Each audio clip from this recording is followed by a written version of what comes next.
Hey y'all, Uncle Jimmy here. When you speak for yourself, you're forced to think for yourself. And when you think for yourself, the sports world looks different.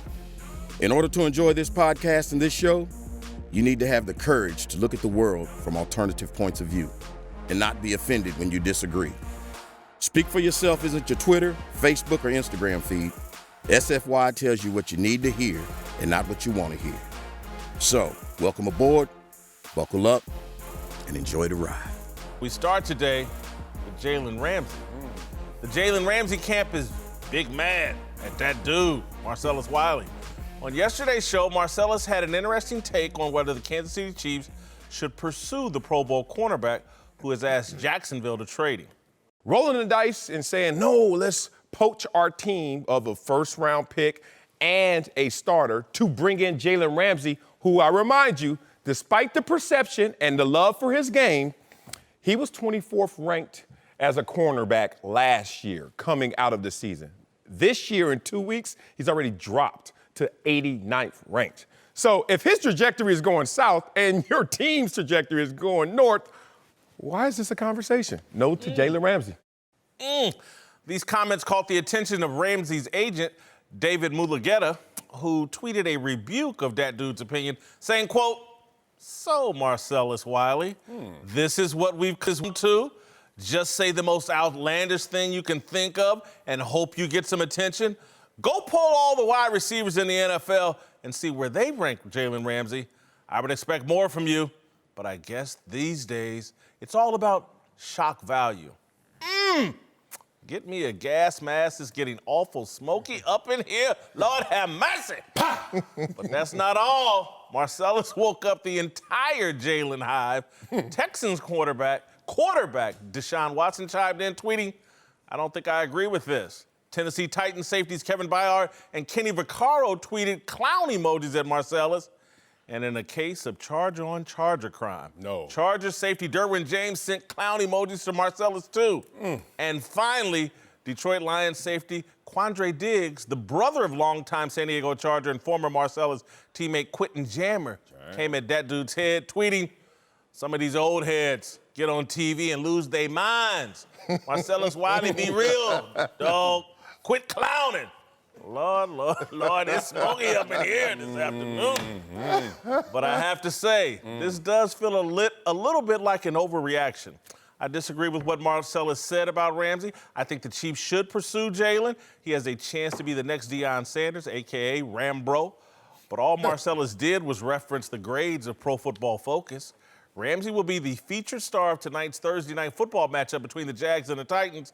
With the whole world watching, Ramsey can showcase his Rambro-like abilities and put a clown suit on Marcellus and Pro Football Focus. Is Ramsey as insecure as his camp? Will he fold under the spotlight he placed on himself with his trade demand? Is it wise for the Jaguars to even play Ramsey tonight? All right, we're joined by Fox Sports NFL analyst Eric Dickerson and TJ Houshmandzadeh. Marcellus, they came for your head. They did. Are Ramsey and his supporters confident heading into tonight's game? Are they confident? Yeah. You would think they would. And I'm going to preface all this by saying I think Jalen Ramsey is a beast. I said that yesterday.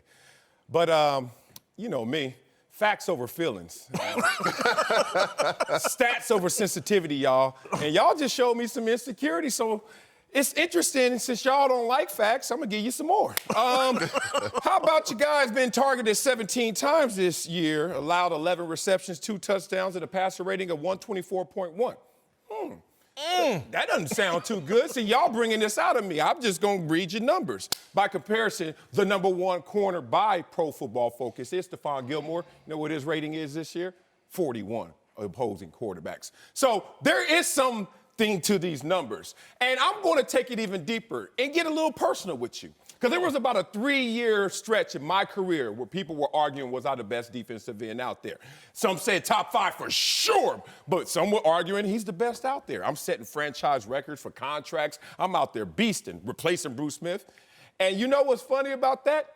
It wasn't a damn metric. It wasn't a damn Google search you could have ran that ever found my name as 89th ranked in anything. So that, to me, is damnation of something that you need to look into beyond how you feel about it. When I fell off, all of them said I was 89 or whatever. And Jalen Ramsey has not fallen off. But Jalen Ramsey has a style of play that is not being supported by the scheme he's in, and then you are in that crossroads. We've all been there as players. Man, if they call this, if they let me do this. The ballers, when I was balling, it didn't matter. But now it's mattering for these agents. And it's interesting, a bunch of agents hit me up about this, like, David tripping, but I ain't gonna get involved with this, but let me tell you how this goes. There's a difference between being an agent and being representation. And what's happening now is that these millennial agents getting certified in glamour school get their feelings hurt, enable their same players to go on GQ and clown every quarterback. But then when you come back with some facts, some numbers, some metrics, they can't take the same smoke they deliver. But representation knows that I am preparing and representing a professional athlete in a professional manner for not just the game of football, but the game of life. So, David, you don't know me, I don't know you. We can keep that way or we can break bread. Either way, I'm still gonna start talking with these facts and I'm gonna end with these facts. Your feelings, no concern of mine. Man, they ain't coming at Marcellus I no more.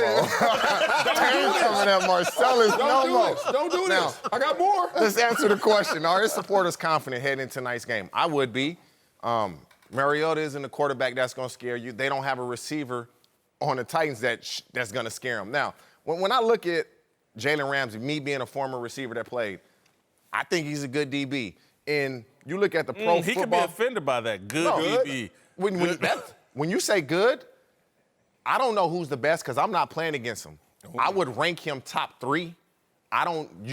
Based off his performance this year and last year? I mean, if you look, you look at Pro Football Focus, he's been pretty consistent every year. 102 targets in 2016, 106 targets in 2017, 97 targets in 2018. He's given up 54, 57, 53 catches. That's pretty consistent in a 3-year span. Yeah. Same amount of yards, give or take. Same amount of interceptions. Same amount of PBUs, give or take 1 or 2. And so he's been pretty consistent. How they grade this, I don't know. But statistically, he's been pretty consistent. Now, this is what I will say. I trained a guy this year that was in Jacksonville. And I said, how good is Jalen Ramsey? He straight up, dog, he the truth. That's what he told me. And that's all I can go off of. Right. Keelan Doss said to me, God, he's the truth. And I wasn't able to play against him. When I watch him, he seems to be one of the better DBs in the game. But yeah, Marcellus hurt some feelings yesterday. And to me, why they make it personal? All the clown stuff, come on, man. No, I take the clown stuff. I just laugh at when they don't like what they want to hear.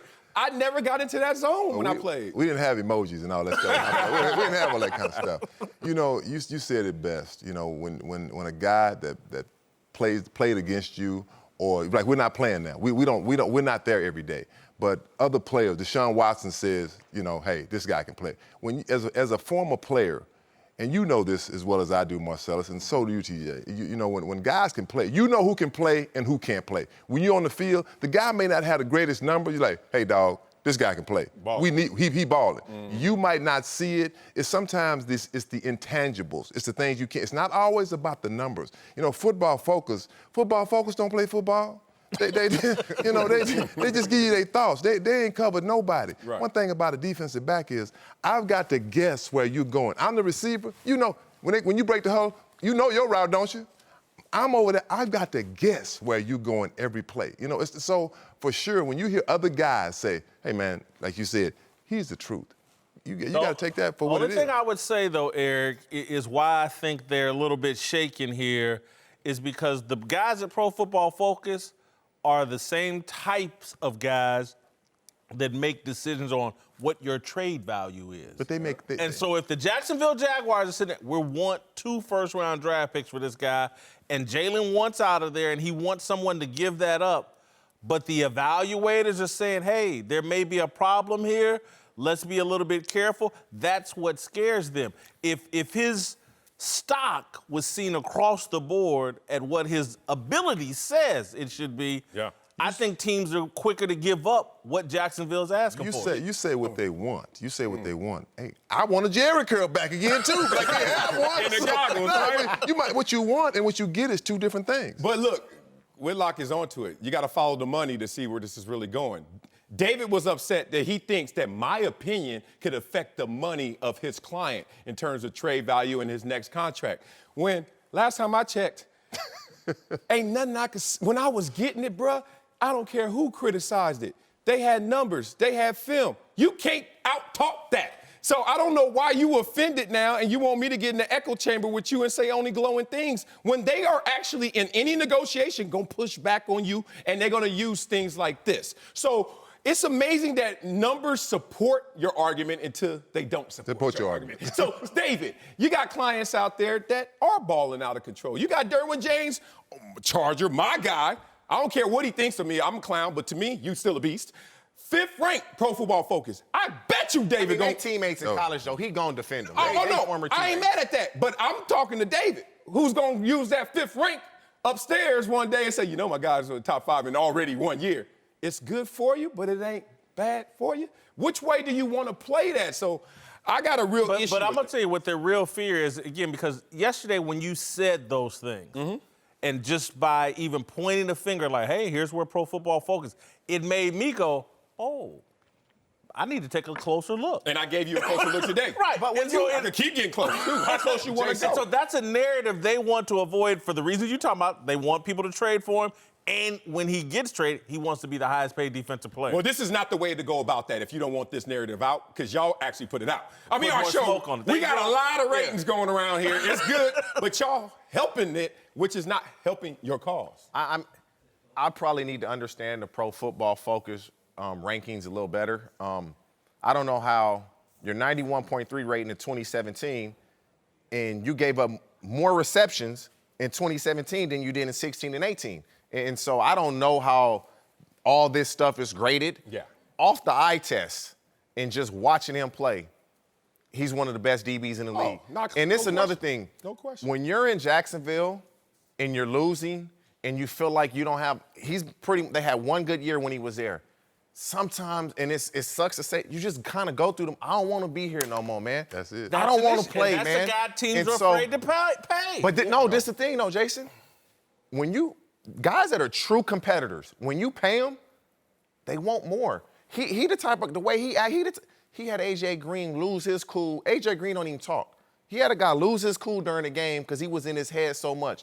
He's the type of guy, you pay him, he's going to want more. You put him in a winning situation, a good environment, I believe he's going to thrive. But once again, we get back to the same thing I said before. Everything can't be conducive to just you. This is a team game. We can't just run press man, Jalen. I know you are a beast in press man, not the same in zone. But sometimes it calls for zone. Oh, I got to put you in a winning situation to get winning performances and you to buy in.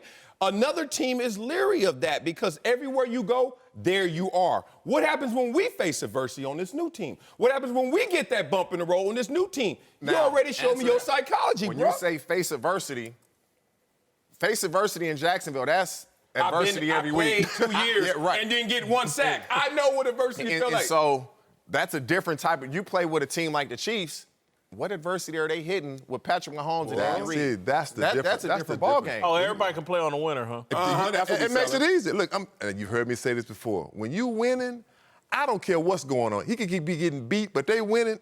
Man, we having a good time over here. It don't even matter almost when you're winning. If he goes to, I'm just saying, if he does go to the Kansas City Chiefs, they see something that maybe Football Focus don't see. They say, hey, look, he fits our scheme. He fits our defense. Well, they see what most everybody sees, potential. No, he can play. It's not he's a beast, too. Production and potential. Hey, you put him with Pete Carroll style of defense? Oh, man. Yeah. That style of defense in him, he'll be the best DB in the league. We like to have with that style of defense. All right, quickly here.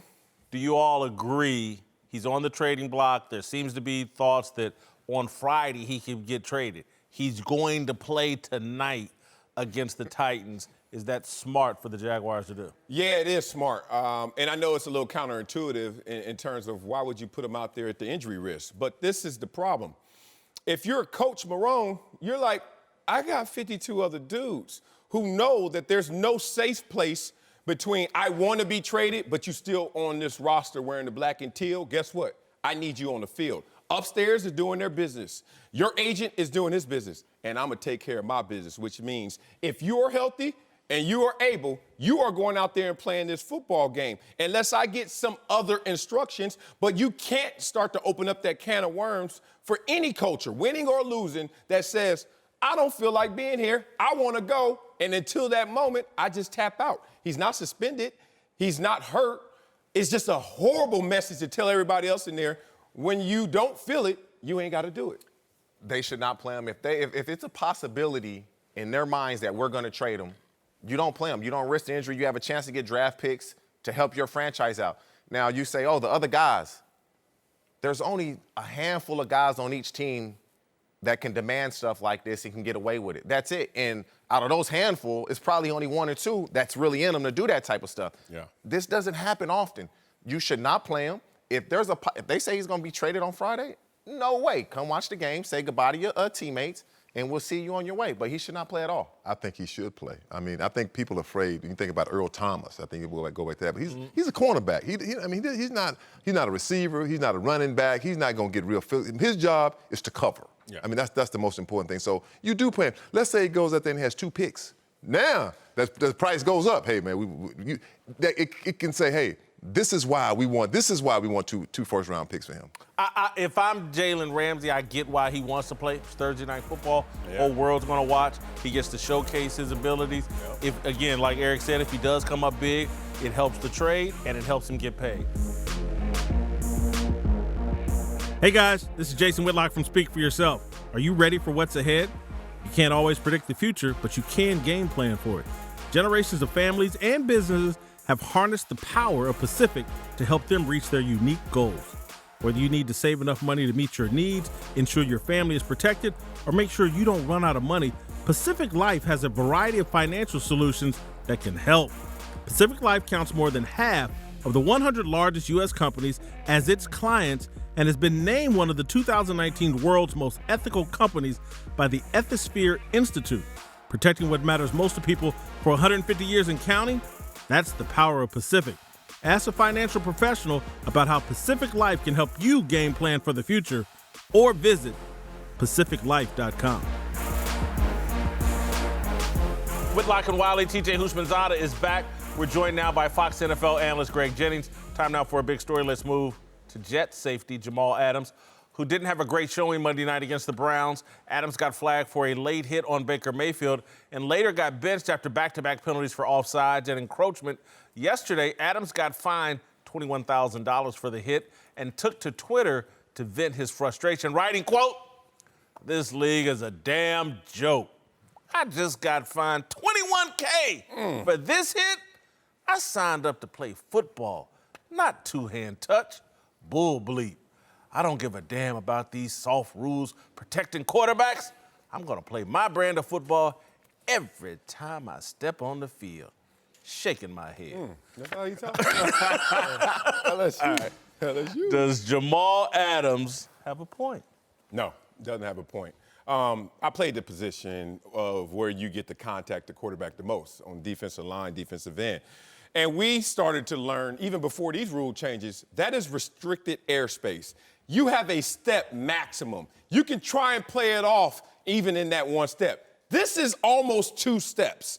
Now, what's the motivation of this? Well, you're on Monday Night Football, so we know that getting to Baker Mayfield, that's going to be something of magnitude. But I don't like this for one reason. Why don't you just get there in time? Or like I did, a many of plays, damn it, next play. Because if it was about me getting there late and still getting a hit, or all that would happen is imaginary sacks, but real penalties. And this is just a trip about this is like, I think this is part of this tough man mantra that people were trying to sell.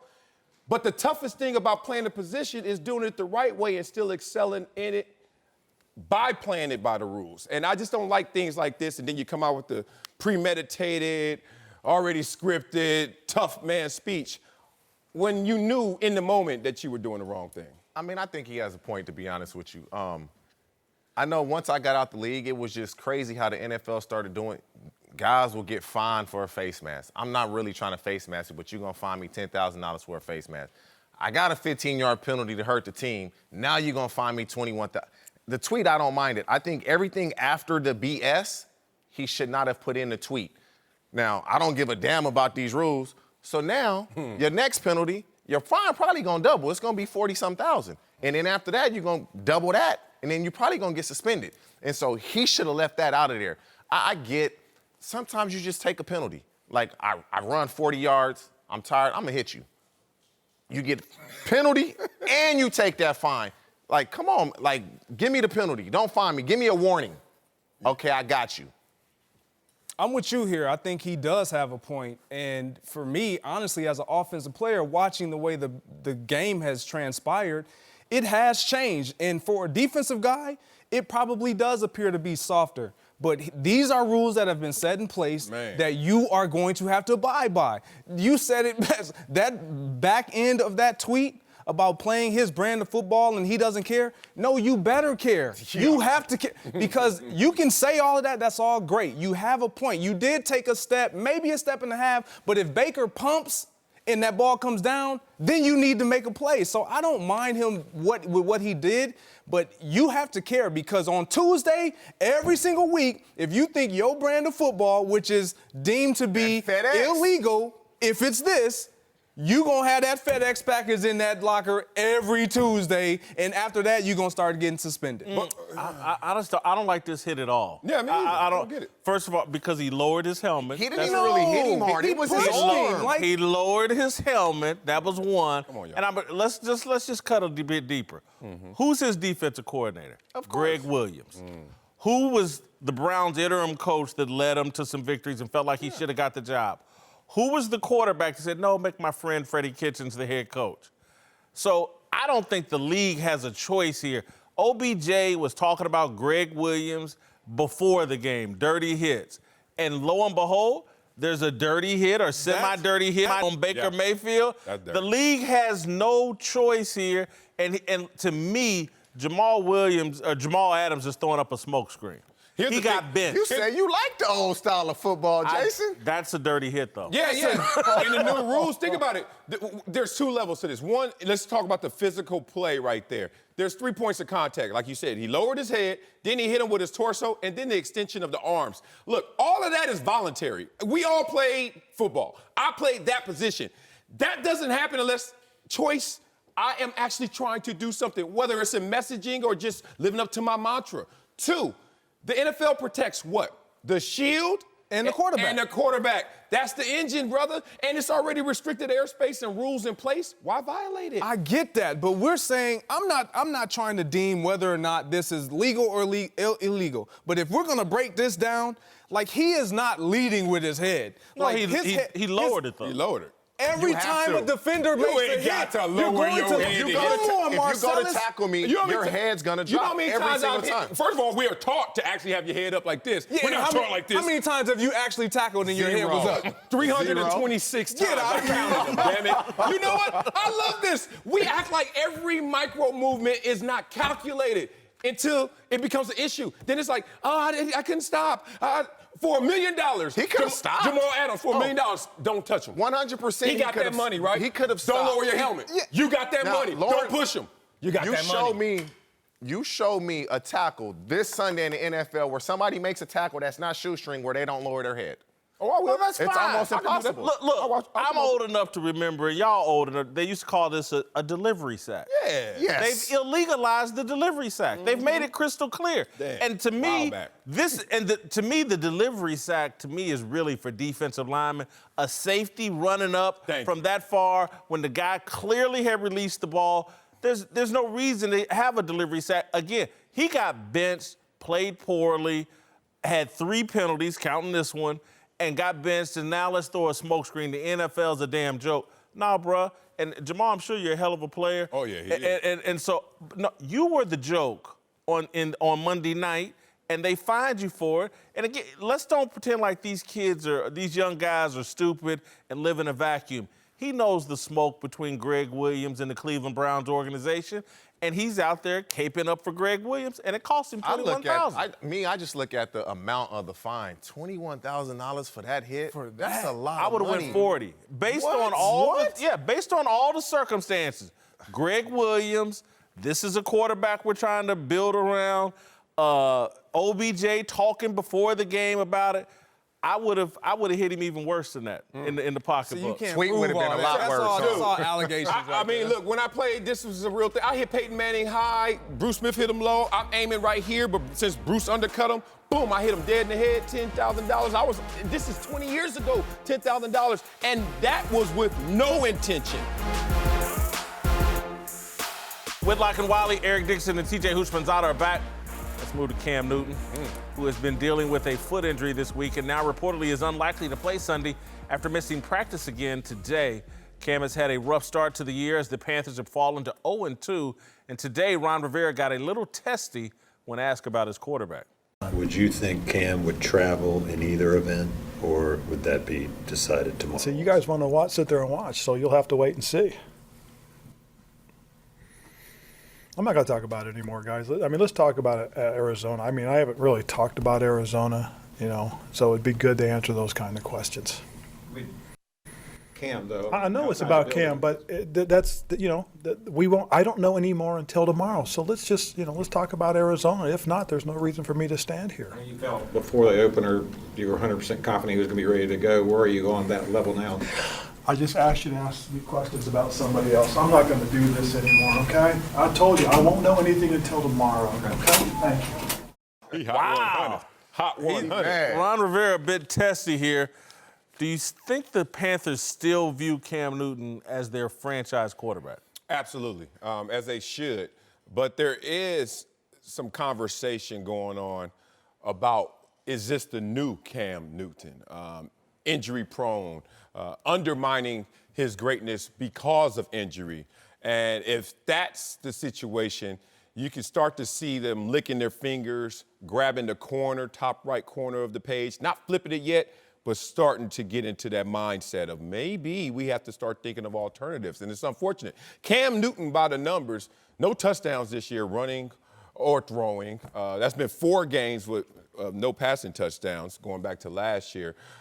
He has the highest errant throwing percentage in the NFL. That means uncatchable balls for TJ Houshmandzadeh, the highest. So I know it's injury related. I can see that. I believe that. But if you're an organization that has to do its due diligence and prepare for what's next, there is some internal conversation of, is this the new Cam Newton? Yeah, they still view him as a franchise quarterback. But when you go 0-8 in your last 8 starts, it's some doubt in their mind saying, is he still our franchise quarterback? And when I look at it, like, he's averaging 286 yards passing this year. That's more than he's done in his entire career. What he's missing, and if he's really hurt, is the mobility from a running perspective. His foot's hurt. He can't run the ball, and that's what's missing. He's always been erratic throwing the ball. That's nothing new. He hasn't been the most accurate passer, but he's been effective because he's been able to run the ball. And so if he can get his foot right, but he better hope Kyle Allen don't go in there and play well, because in Kyle Allen's only start last year, he had 111 passer rating. So if Cam Newton misses more than 1 game and Kyle Allen balls, then they can say, maybe he's not our franchise quarterback. Isn't it funny how, didn't I tell you, when you're 0-2 and you're 2-0, how the difference is? You see how the coach is? When you're 0-2, and if you're 2-0, he would answer that question, no problem. Of course he's our franchise quarterback. We're struggling right now. We still won, but see, they're 0-2. I believe that Cam is still the franchise quarterback, but I think a lot of people want to see that old Cam when he won the MVP. And we haven't seen that in a while. And sometimes, it's because of injuries. And you're right. Cam is a scrambling quarterback. He's a guy that can get out of trouble. He's a big target. He's, to me, a quarterback that's taking a lot of shots. And he's a quarterback, they still treat him almost like a running back. But I still say he is the franchise quarterback there. I think there's real doubt, and I think Kyle Allen's being given a shot here against one of the worst teams in football. They were the worst team last year. Might be again, if not for Miami, probably the second worst team. If Kyle Allen shows anything, there's going to be a QB controversy in Carolina if he shows anything, because Cam's never going to run again. He's never going to be that same running, dynamic quarterback again. He's taken too many shots. That's over with. That's why he's been trying to transition into a pocket passer. I really think they're trying to give this dude a week off to get his head right, because the uncatchable balls, the inaccuracy, he's never been the most accurate, but now it's gotten to a level where it's almost embarrassing and it's hindering the offense from having any success. And so if he's never going to run again, which I think everybody knows, them days is done, can Cam Newton really be a franchise pocket-passing quarterback? I don't think Carolina believes he can be. There are dual realities occurring to all your points, and let's add this layer. Here's one reality. This division is wide open. Only division in the NFC that doesn't have a 2-0 team. So we could catch up really fast. Here's the problem. If you go out there and lose this next game, you're 0-3. And since 1980, there's been 176 teams that started 0-3. Only 6 have made the postseason. And I was on one of those. And you know what it took for us to go from 0-3 to 10-6 and make the playoffs? A new quarterback. Damn it! So, Cam, man, I'm just telling you, brother, do the history on this. This is a tough place to be. Answer your question, Whitlock. He can't just transform himself into a pocket quarterback. When he won MVP, he completed just under 60% of his passes. And in today's NFL, where you can't touch a receiver, that's very low. And so it's going to be hard for him to say, okay, now I'm going to turn in to a baby Drew Brees and complete 65% of my passes. And the quarterbacks now. Last year he completed had a his highest percentage of his career last year. So give him love. And he was 62 MVP candidate before the injury. And then you lose your next 8 starts. Yeah, and so when hurt. you can complete 70% of your passes, if it's not translating into wins, it doesn't matter. And that's what it's all about, wins. Kyle Allen is not going to take Cam Newton's position. Man, if Kyle Allen go out there and win these next 2 games, I still say no. He's not going to take his spot. I mean, I don't believe that. I mean, I think the Carolina Panthers still look at Cam Newton as their guy. You know, even though he wears scarves, but I still think. Don't do that. We saw it. We had to see. We had to see that. We had to see that. But I still think that he is their guy. It's like anything. Here's the issue. Hold on. I think it's like anything. You know, his head coach, I think more than anyone, wants to see him succeed. And I think it would, if him not playing well or playing hurt, it's almost like unfair. Like, I'm not healthy yet. I'm not at 100%. But Eric, I want you to answer this. Seriously, man, you're one of the greatest players to ever play the game. Ever. And people had the expectation every week. And in order to be that player, it didn't matter how you were feeling. There was an Eric Dickerson standard of play. And if he was a little banged up here or there, you still were able to meet that standard. I think that's the question with Cam, is when he's not physically 100%, can he consistently play at a high level like the all-time greats? Some guys just, and again, you call it being weak, but it's not weak, but there's like a special power that the all-time greats have that maybe Cam doesn't have? That's a great question, too, because it comes down to pride. It really does. It comes down to pride. Because it was a lot of times I was hurt, but I'm still going to give it 100%. I had some great games being hurt. I mean, the year I ran for 2,000 yards, I had a turf toe all year. No one knew that. That's my point. So, I mean, it comes down to, like, I'm turf toe, and you need them feet. Do you know how bad turf toe? You know how bad it is? Oh, yeah, put them steel plates in them. It's no joke. That to me That's is all the it's down knock to. on Cam. Can he be consistent when he's not physically 100%? That's a legitimate question. It is, and look, there was a day where I was in Los Angeles being a native, that thought Eric Dickerson is a Ram, forever a Ram. Trade happens, whatever it may be. Cam's in a different position. Some guys are really suffering from the curse of the gifted. You check your gauges. If everything's not feeling right, I'm a little off right now. Cam Newton has relied on such athleticism that now it's starting to lean where you better rely on fundamentals, and that's what he's trying to transition into. So I don't like to equate that if this is a pain tolerance or a mental compartmentalizing issue. This is a guy who's like, whoa, I can't do the same things I've been doing my entire life. Will he be allowed an opportunity to change those things without losing all the equity he built? Another organization. All right, Darnell, you got anything to add here? Yes, sir. Speaking of Cam Newton, last week he was on Thursday Night Football, and tonight, as you guys mentioned earlier, it's the Titans and Jags. So let's talk Thursday Night Football Super 6. One of the questions for tonight is which team will win and by how many points? So Whitlock, Marcellus, what you got? I got the Titans. Okay. In a very low-scoring 17-14 shootout. Yeah. Not many bullets. I'm going with the Titans as well. I think they beat the Jags, my former team, the Jags, 13-7. And please, Oh, David my God. and Jalen, don't tweet at me. And Jalen doesn't give up those touchdowns. You got it damn near unwatchable. 37. Did you see this? Jacksonville, Tennessee. Defense guys, is Have really fun. I'll be with my Before son. the game kicks off tonight, download the Fox Sports Super 6 app and play Thursday Night Football Super 6 for free for a chance to win $25,000 of Terry Bradshaw's money. All right, welcome back. Whitlock and Wiley, Eric Dickerson, and TJ Houshmandzadeh are back. Yeah. Time now for Darnell's question of the day. Darnell, take it away. Yes, sir. Let's move to Dallas, where the Cowboys released defensive end Taco Charlton yesterday. The former first-round pick has been inactive this season, and earlier this week tweeted out, "Free me," before deleting it. He followed it up by tweeting, "Trust me, the last thing I want to do is to have to go to social media to get what I want so I can play football again." After he was released, Jerry Jones said, teams pay attention to what players do on social media and that it can cost them opportunities. So I want to ask you guys, do you think athletes are blind to how social media affects their careers, or do they just not care?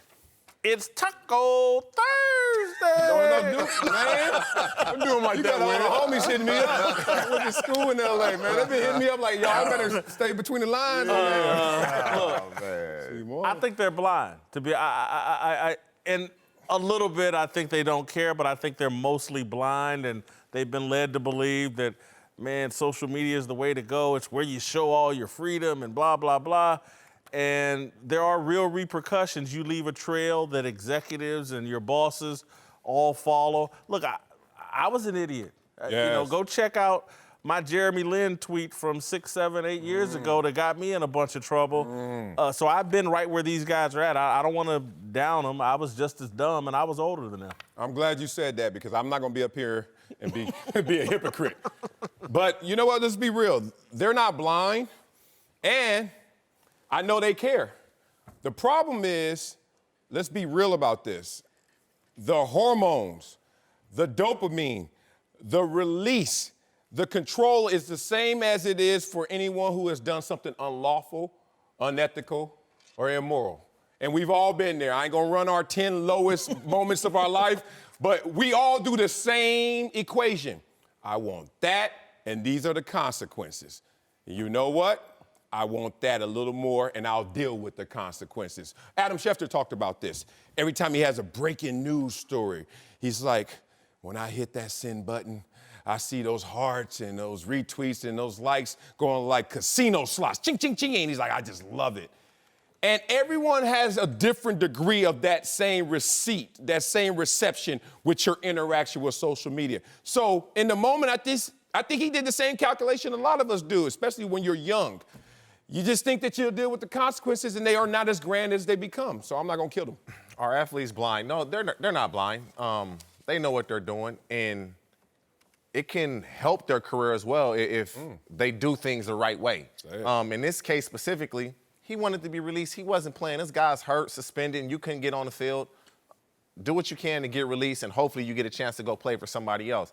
Now, on the flip side of that is, they know when you put something out there, everybody's gonna get it right away. And if you're a good person, you do things the right way, it can actually help your career as well. And so social media can have a positive effect and a negative effect. It just depends on what you put out there and how you conduct yourself as a human being. Why did he delete it then? His agent told him to. Okay, I'm asking. His agent. Well, first of all, they're the Dallas Cowboys. They got a social media department. Everybody watches what the Dallas Cowboys do. I think at some points they don't care, and I think in other ways they're kind of stupid to it in a sense, because like you said, it can help you and it can hurt you in a lot of ways. It can help you if you put the right things out there, you saying the right things. If you do something dumb, and like the year is 2019, then 2025, that dumb, I didn't think much of that. Now all of a sudden, that pops up again. Yeah, you know what? My friend tells me this all the time when he's saying he's faced with temptation, something that he knows that may come with some consequences. He says, always look at temptation from the end at 1440. Caught me off guard. I was like, did quick math, 24 times 60 minutes, a day later. When you, right before you're about to hit it, think about a day later. Do you want that? And I don't mean just online, I mean in your life. When you about to go make that turn, when you gonna answer those 3 bubbles and it's 2:30 in the morning, you know you can make right, go home, left, go there. Yep. 1440, man. Just think in 24 hours, was it really worth it? To say something like that your agent could even talk you into deleting, you already knew that, though. For this case specifically, Taco Chalk, dude, Robert Quinn was suspended for 2 games. You're inactive. Randy Gregory is still suspended. You're inactive. Yeah. Tyrone Crawford ain't playing. You're inactive.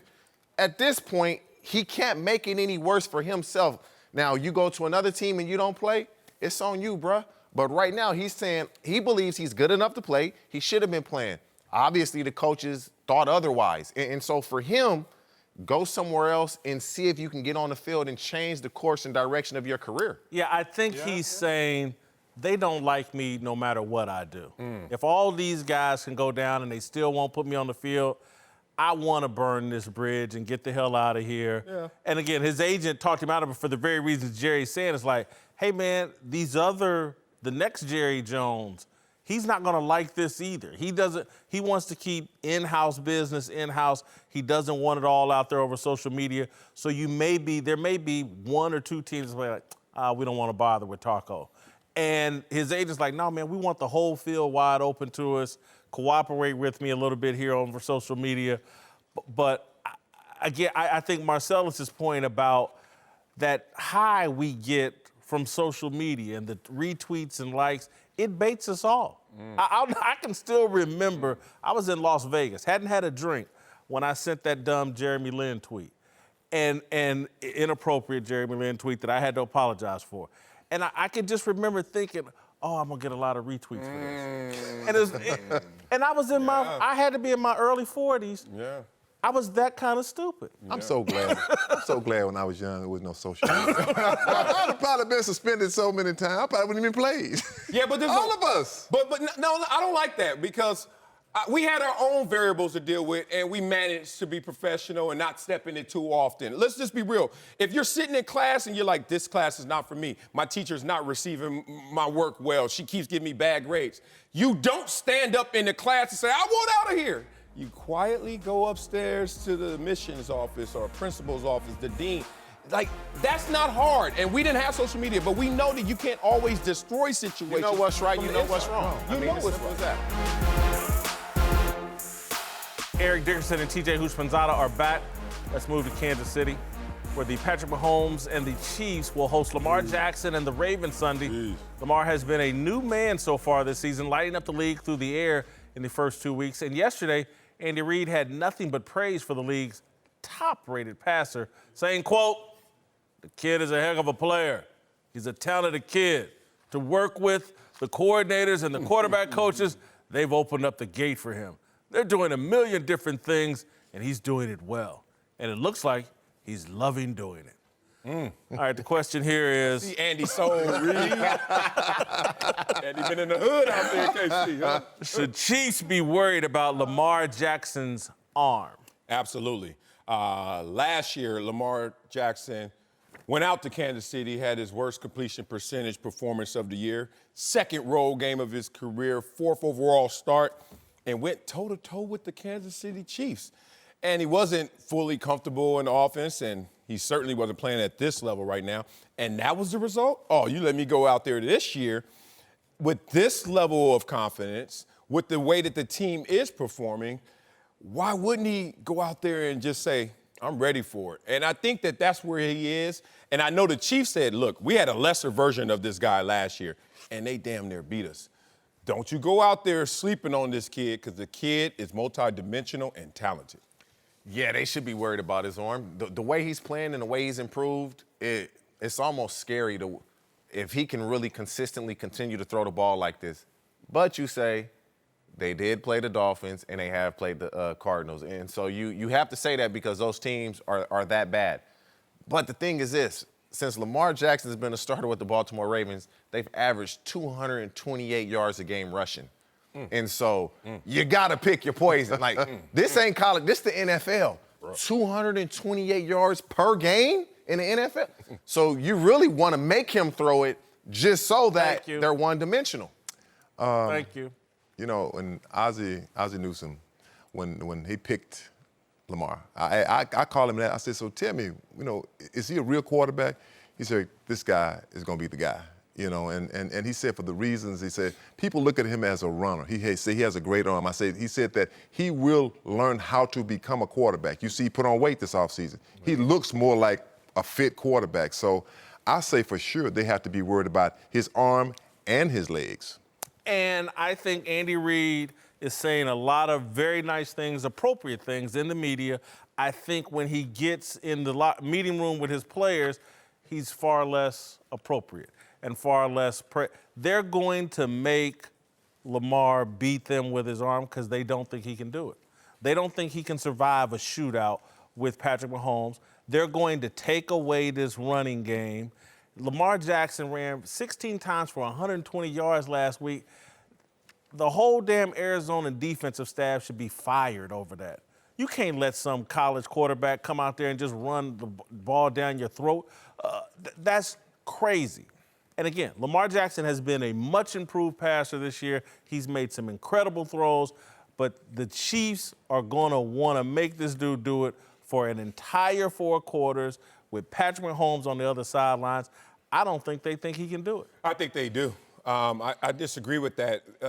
And even to indict Arizona in the way that they approached it, it's schematic. It's the same thing if you think about Eric Dickerson.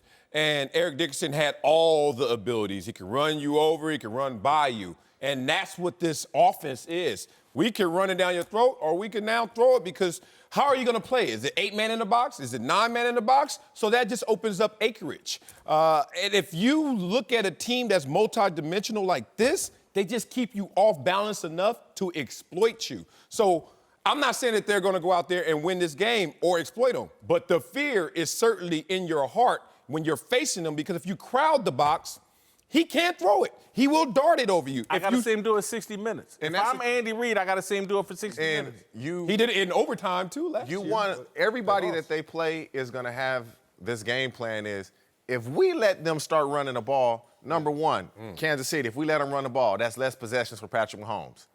It's going to eat up the clock.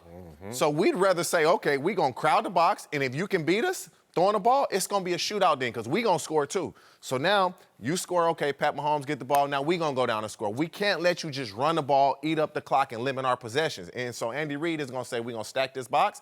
We're going to give them different looks, but every look we give them is designed to stop the run. We're saying the same thing. You just picking your poison. You just basically saying my poison is going to be, let's try to give my quarterback maximum possessions, and I can't do that if I'm letting them run the ball. Right. I think they're going to do what they do best. And they do run the football, but I think, like you said, if they give him the pass, they're going to take it. There's no way he can match throwing the football with Mahomes. So they're going to play 8, 9 in the box. That's not going to happen. But, like you said, if they can keep them on the field, keep their offense on the sideline, keep Mahomes on the sideline, that's what they want to do, because that way it limits the scoring they can do. We can eat up that clock. He said, eat the clock up. Look, I think someone said earlier this week, I don't think Frank Clark has a sack yet. Yeah. That's a problem for Kansas City. They need to put hands on Lamar Jackson, and that means 8 in the box. That means there's going to be some blitzes.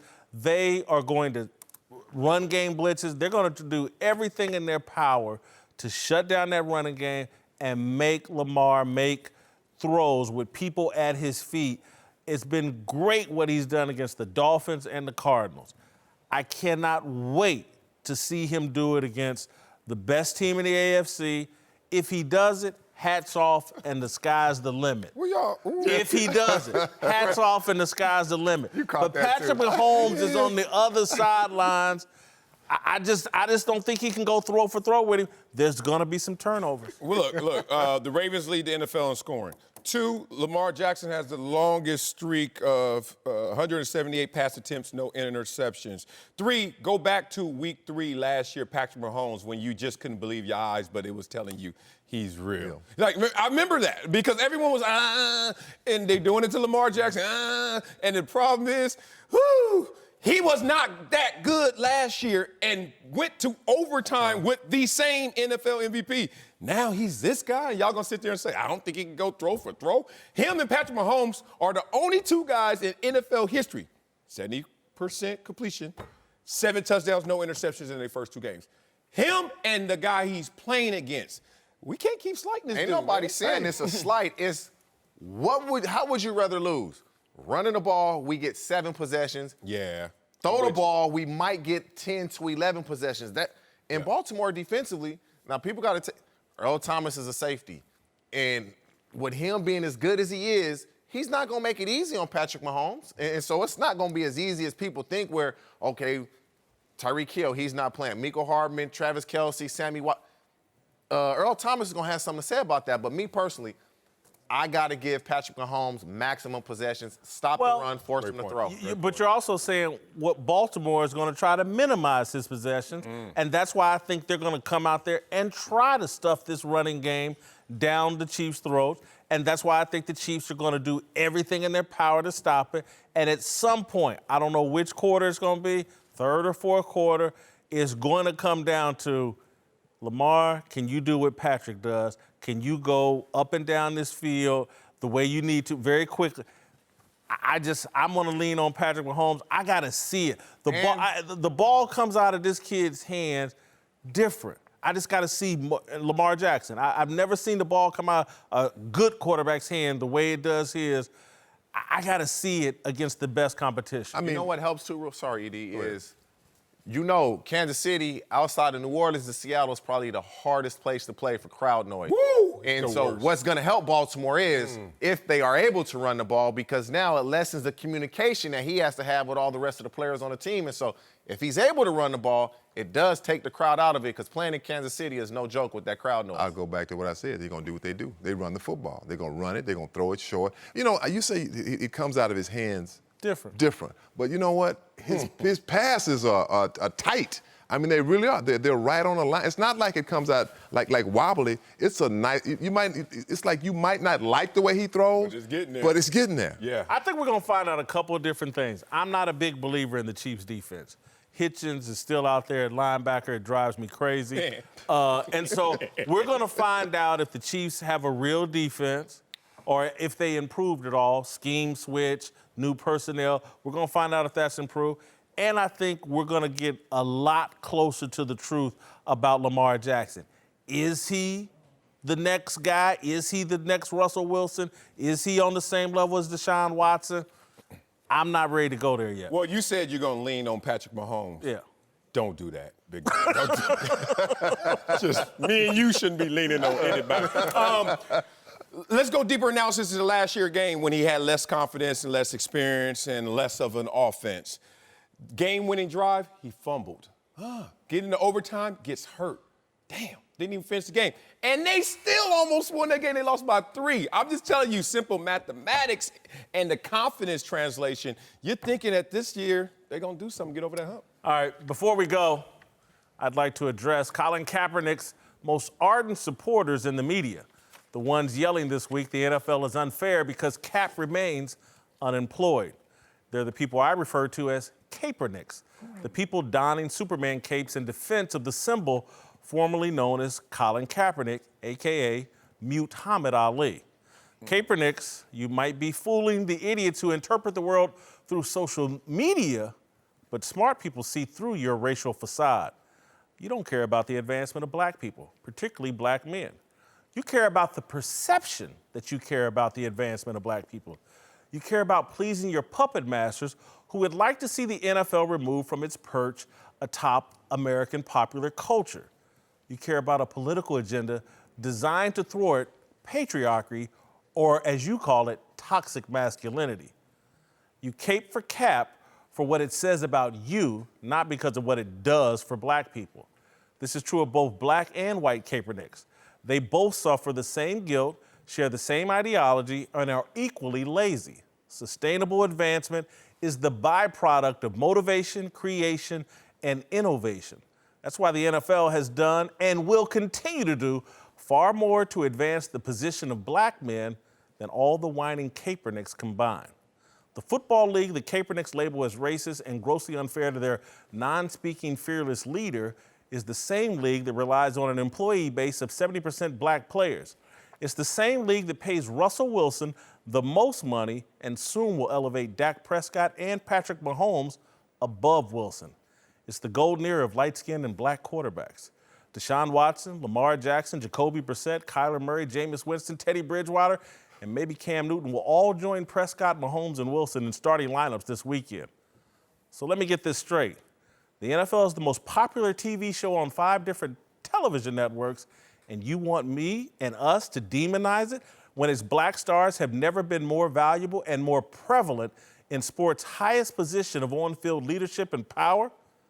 All because the Juicy Smollett of football decided he wanted to enhance his brand by protesting police misconduct at a football stadium rather than at City Hall? This is like being served a bad burrito at Taco Bell and going to McDonald's to complain about it. But it will get more attention than McDonald's. So it's still stupid and won't do a damn thing about Taco Bell's burritos. But at least we're talking about it. And that's my point. Kaepernick and Kaepernick just want to be discussed. They don't want change or advancement. They want retweets, likes, follows, and a conversation focused on their alleged desire to promote black advancement.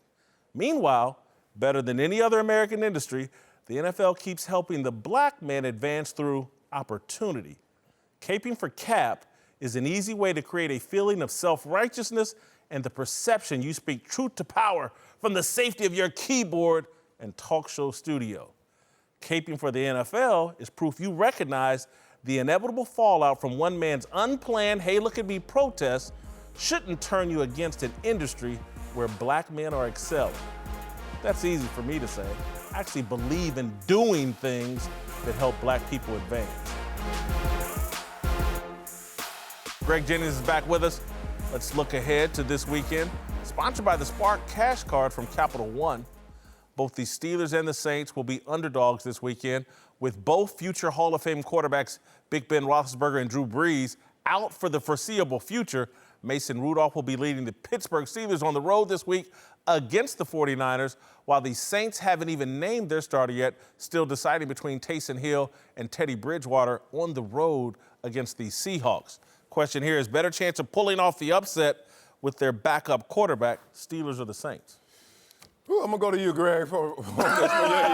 Yeah, because I don't think neither one of them going to win, but I'm going to let you talk. No. Well, who's got the better chance? Exactly, it's a better chance, and I will go with the Saints.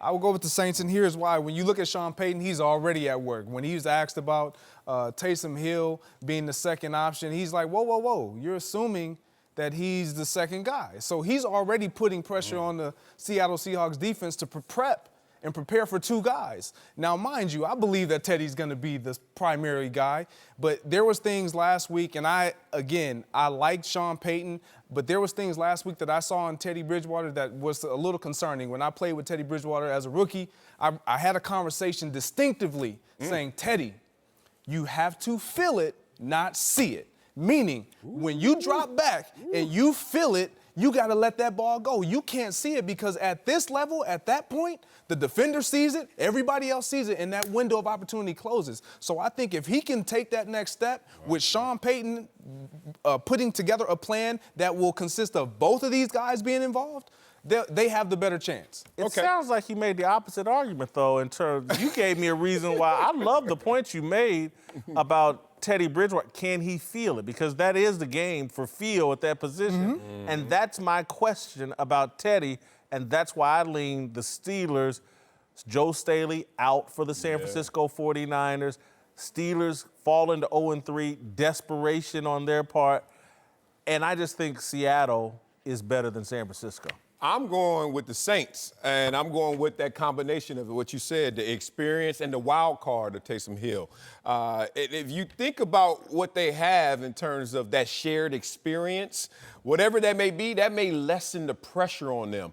If you ever think about the dynamic where players always say, all I need is to take the first hit. People always take that as like this physical dimension or this physical encounter. It's really upstairs. You just want to make sure I survived that. It's going to be all right. It's cool. Everything good. I'm good now. And guess what? When you go out there and it's a shared experience, and I'm not saying I wish bad on Taysom Hill or Teddy Bridgewater, but one of them going to look at the other one and say, Oh, he just threw that in the dirt. Oh, it ain't that bad. Oh, he just threw a good play. I could do that. Oh, it ain't that bad. Like, they're going to take hits together that brings a relief to that pressure. And you look at the 49ers, this is why I'm not going with you and the Steelers. That's the only team in the NFL that hasn't had a 3-and-out yet. Damn, Kyle Shanahan out there calling some offense, right? Hey, so it's going to be tough, man. Look, we talked about Kansas City being a tough place to play. Seattle, tough place to play. Pete Carroll's defense, Russell Wilson, Jimmy Garoppolo, and Garoppolo's nice. San Francisco, that crowd, it's it not is, that but big of an then you start to look on the opposite side of the ball and say, well, which defense do you trust more? And I look at the Saints and I'm like, I trust that defense more to make sure we have opportunities with these two guys that we're going to come at you with versus a young, pretty much a rookie in terms of experience when we talk about Mason Rudolph, because this is his first starting experience in his career. So we don't know what to expect. And he has a young supporting cast around him. Greg, I want to circle back to your point about Bridgewater because I think we don't have a lot of time, but I think you hit on something that separates the bad quarterbacks from the good quarterbacks. Some guys can feel it. Some guys have to see it. Yeah, and he doesn't have a big arm, and I think that's what hinders him a lot of times. The ability to see, he knows it. And it's just like we saw last week, there was throws that was there. Teddy, let that ball go right now because you don't have that big arm. You don't have that Aaron Rodgers, Ben Roethlisberger arm where you can just wait and laser it in there after seeing it. There aren't a lot of quarterbacks in this league that can do that. The Patrick Mahomes, yes, but other guys have to get it out right when they know it's going to happen. Uncle Jimmy's here. He's going to help me do an approval rating on our man Marcellus Wiley, who's been in a controversy this week. Yes, sir. Your big dummy of the day, I'm sure, after all the heat Marcellus took. Controversy. You're going to jump on board with Jalen Ramsey, I'm sure. Well, big dummy of the day, go to the person that once again dropped that Thursday tacos. Can't do that. Hey, man, every time you do that, you're going to get the big dummy. And you also know that LeBron has a patent on that, so you just keep on playing with it. No, that didn't go through. You're going to learn. That didn't work. All right, let's talk about our guy, Marcellus Wiley, who got into it with Jalen Ramsey's agent, David Mugoletta, on Twitter after pointing out on the show yesterday that Ramsey hasn't been the dominant corner everyone thinks he is. All right, Marcellus, do you expect Ramsey to prove you wrong tonight? Oh, absolutely, man. It's prime time, only game in town. Going against the Tennessee offense that wasn't limited in week one, but, you know, in terms of talent and the receiving core, I think that Jalen Ramsey should go out there and ball. Like I said before, he's a beast. At the same time, he has to play within the system that doesn't always support his greatest talents, which is press man. But, yeah, he's going to ball out. I think the Titans are going to surprise some people. I think they're actually a halfway decent team. Yeah. I'm not so convinced Jalen Ramsey has a big night. But, Uncle Jimmy, you think Marcellus gets proven wrong tonight? Hell yeah, I do. Who are you? Yeah. And first of all, Marcellus, I could be wrong, but I know you had a cup of coffee in the NFL. So you know good and damn well you do not call out an NFL cornerback. I'm shocked that you would have the nerve, the devastating gall. What? Hey, look here, man. You from Compton, just like your boy from Richard Sherman. Just like Richard Sherman, right? Yeah. I would have thought for sure he taught you something better than that. I'm older than him, though. Hey, what happened when Michael Crabtree put his mouth on Richard Sherman? Mediocre. Mediocre. What happened? We all remember. I love it. I'm going to tell you what, if you don't remember, wait until after the game tonight. And Jalen Ramsey getting interviewed by Aaron Andrews. And he's going to be like, don't you ever talk about me. Don't you ever talk about me again. Don't ever come up to me talking about some second-rate reporter like Marcellus Wiley. This is what you get when you mess with me. This is what you get. You hear me, Dark Ellis? This is what you get. What'd you call him, Dark Ellis? I'm warning you. L.O.B. L.O.B., man. Hold on. L.O. Legion of Boom. He's going to, what is L.O.B.? Look out, man. I'm warning you. And I'm going to tell you right now, I think you owe me, you owe J-Ram, you owe the Kansas City Chiefs Kingdom an apology. How dare you sit up there and put that bad juju out into the airwaves? Talking about Chiefs shouldn't sign Jalen Ramsey. You just sitting there putting that ism out there just because you can. Now you got Andy Reid second-guessing his game plan. Look here, man. Kansas City ain't got this excited about signing a cornerback since my nephew got him excited about signing Ty Law. Ty Law was 50. Now you want to sit up here and start all this ism talking about Jalen Ramsey. Jalen Ramsey's in his prime. He's a Thundercat. He's a big dog. He's what we call a slump buster. You understand me? Slump buster. When you're down, you need somebody to help you out. We gonna get Jalen Ramsey. Oh, man. I can't. I don't understand the slump buster deal. I like that. Even though they Uncle winning. Jimmy, you got to transition here. We got to give our approval rating for Marcellus Wiley.